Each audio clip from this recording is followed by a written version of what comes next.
এটা এক এক প্রোগ্রামে এক একজনকে দ্বারা দিতে হবে। আচ্ছা, সেটা আর সমস্যা সে নেই। সব থেকে ভালো নম্বর গ্রুপে সে সবসময় আসে।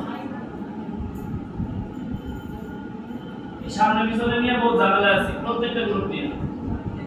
এই যে আজ পর্যন্ত নাসি বলে কোনোদিন সামনে দেয়নি, ঠিক তো জানো? বড় গ্রুপ।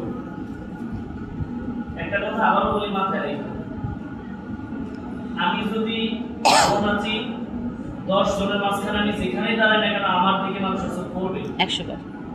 তুমি সামনে নাচলেই তোমার পরিচিতি ভালো হয়ে যাবে না। এটা আমি মানিয়ে বলছি না, কিন্তু এটা আমি সবাইকে বলতেছি, এই রোগটা সবার মধ্যে আছে।